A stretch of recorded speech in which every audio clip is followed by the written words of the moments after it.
علم کا گھر فن کا مسکن مدرسہ محمودیہ، علم کا گھر فن کا مسکن مدرسہ محمودیہ، دین و حکمت کا نشیمن مدرسہ محمودیہ۔ النبی انا ارسلناک شاہدا ومبشرا ونذیرا وداعیا الی اللہ باذنہ وسراجا منیرا۔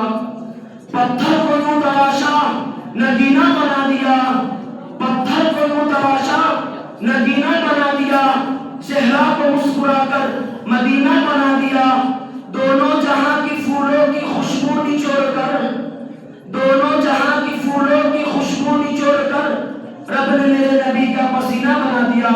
برادران اسلام، سیدنا ابراہیم خلیل اللہ علیہ السلام نے ام القری مکہ مکرمہ میں رب العالمین احکم الحاکمین کے حکم سے جس وقت کعبۃ اللہ کی تعمیر کر رہے تھے تو ان کی لبوں پر یہ دعا مچل رہی تھی، ربنا وابعث فیہم رسولا منہم یتلو علیہم آیاتک ویعلمہم الکتاب والحکمت ویزکیہم انک انت العزیز الحکیم۔ اے ہمارے رب، ان لوگوں میں انہی میں سے ایک ایسا رسول بھیجیے جو ان پر تیری آیتوں کی تلاوت کرے اور ان کو کتاب و حکمت کی تعلیم دے اور ان کا تزکیہ کرے۔ بے شک اخبار والے حکمت والے ہیں۔ آشنا ماہ رسالت یہ وہ دعا تھی جو دل کی گہرائیوں سے نکلی تھی، یہ مراد خلیل اور آرزو ابراہیم تھی، امام عالم کی تمنا اور التجا تھی۔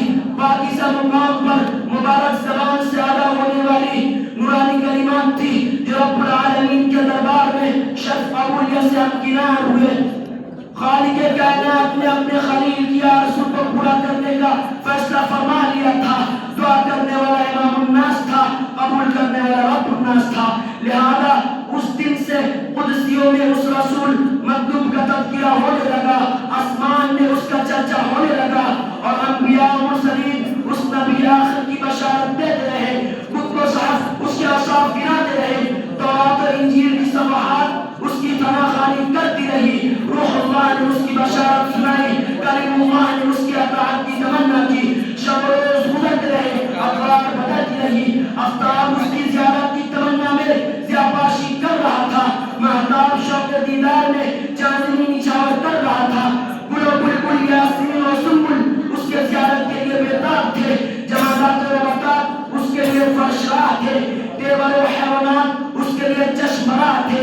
مختصر یہ کہ اس کائنات کا ذرہ ذرہ پتا پتا بوٹا بوٹا انتظار کی گھڑیاں گن رہا تھا۔ برادران اسلام، جب شوق انتظار فضول تر ہو گیا اور صبر کا اعلان رہا تو ماہ ربیع الاول سن 570 عیسوی دوشنبہ کے روز بلد امین مکہ مکرمہ میں قبیلہ قریش کے سب سے معزز خاندان بنو ہاشم میں عبد المطلب کے رخت جگر عبداللہ کے گھر بی بی آمنہ کے بطن مبارک سے اس ماہ رسالت کی ولادت بسعادت ہوتی ہے جس کی نورانی کلموں سے شرک کی ظلمتوں کا فور ہونا تھا۔ انتظار کی جا غسل گھڑیاں گزر گئی تھی اور دعائے خلیل پہلے محمد میں ڈھل گئی تھی اور نوید مسیحہ جس میں اطہر میں جلوہ گر ہو گئی تھی۔ مولانا حالی نے کیا سچ ہی کہا ہے، ہوئی پہلوے آمنہ سے ہوئیدہ، ہوئی پہلوے آمنہ سے ہوئیدہ، دعائے خلیل اور نوید مسیحہ۔ آپ صلی اللہ علیہ وسلم کی ولادت 9 ربیع الاول اور بعض روایتوں کے اعتبار سے 12 ربیع الاول کی ہوئی تھی۔ ایک نئی صبح طلوع تھی، نئے دور کا آغاز تھا۔ شہدایان شمع رسالت آفتاب و مہتاب کہہ رہے تھے مبارک ہو کہ سراج منیر آیا ہے، ماہ وانجم کہہ رہے تھے بشارت ہو کہ رحمت للعالمین آیا ہے، فضائل بشیر کہہ رہے تھے مرحبا مرحبا کہ شفیع المذنبین آیا ہے، شرکن کہہ رہا تھا اہلا و سہلا کہ بشیر النبیین آیا ہے۔ فرشتوں نے ابوالباسی کی حبیب کبریہ کی ولادت تھی۔ الغرض کائنات کا ذرہ ذرہ مہور پس تھا، ہر شے پر وجد تاری تھی۔ اللہ تعالیٰ نے آپ کو نام کو اپنے نام سے نکالا تاکہ ان کا مرتبہ بلند فرمائے، اور عرش والے کا نام کی محمود ہے اور فرش والے کا شان محمد صلی اللہ علیہ وسلم ہے۔